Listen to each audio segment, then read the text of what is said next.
Stop making excuses.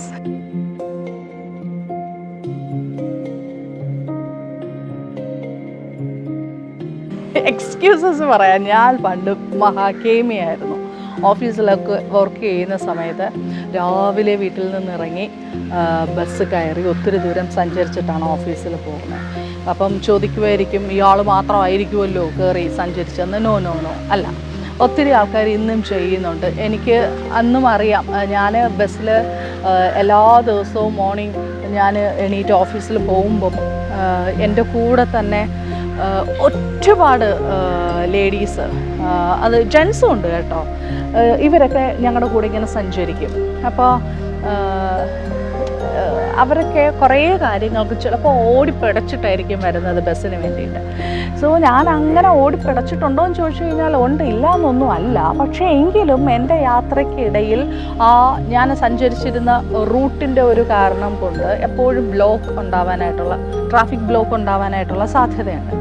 അപ്പോൾ almost ഡേയ്സും ഞാൻ താമസിച്ചിട്ടായിരിക്കും എത്തുന്നത്.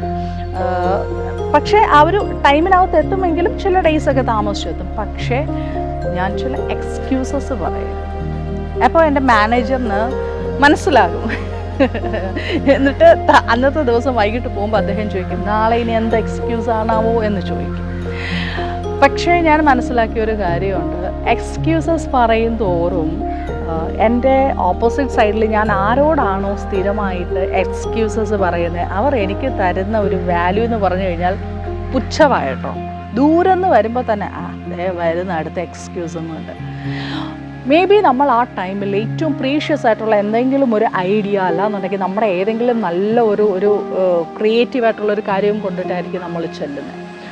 നമ്മൾ ഈ കാര്യം കൊണ്ട് ചെല്ലുമ്പോൾ നമ്മൾ ഈ സ്ഥിരം എക്സ്ക്യൂസസ് പറഞ്ഞ് ലാസ്റ്റ് അവരുടെ ഫ്രണ്ട് പോയി ചെന്ന് നിൽക്കുമ്പോൾ സംഭവിക്കുന്ന കാര്യം, അവർ ഫസ്റ്റ് ടൈം നമ്മൾ ഈ കൊടുക്കുന്ന കാര്യം ചിലപ്പോൾ ജെന്യുവൻ ആയിരിക്കും, ഏറ്റവും പ്രീഷ്യസ് ആയിട്ടുള്ള കാര്യമായിരിക്കും.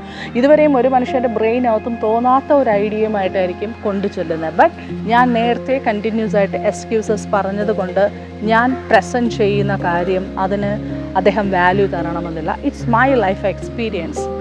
എനിക്ക് ചില കണ്ടീഷൻസ് കൊണ്ട്, അതും ഞാൻ പറയുന്നത് ഇപ്പോൾ എക്സ്ക്യൂസസ് ആവാം, ഞാൻ ആ ഒരു എക്സ്ക്യൂസസ് പറഞ്ഞത് കൊണ്ട് ഞാൻ കൊണ്ടു ചെന്ന് പ്രസൻറ്റ് ചെയ്ത ചില കാര്യങ്ങൾ ഓപ്പണായിട്ട് റിജക്റ്റ് അടിച്ച കാര്യങ്ങളുണ്ട്.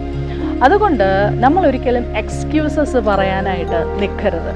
ആ എക്സ്ക്യൂസസ് മാറ്റി വെച്ചിട്ട് എന്താണോ ഞാൻ ചെയ്യേണ്ടത്, പ്രോപ്പറായിട്ട് ചെയ്യേണ്ടത്, ഒരു ടൈമിനകത്ത് ചെയ്യേണ്ടത്, അതിനെ എക്സ്ക്യൂസസ് കൊണ്ട് മൂടാതെ നമ്മുടെ ആക്ഷൻസ്, നമ്മുടെ എഫേർട്ട്, നമ്മുടെ പങ്ക്ച്വാലിറ്റിയും കൊണ്ട് നമ്മൾ ഫില്ലപ്പ് ചെയ്ത് അതിനൊരു ബ്യൂട്ടിഫുൾ ഒരു ക്രിയേഷനായിട്ട് നമുക്ക് പ്രസൻറ്റ് ചെയ്യാൻ പറ്റണം.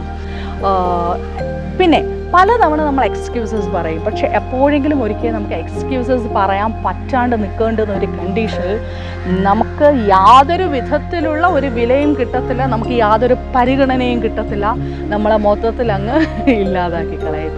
So stop your excuses.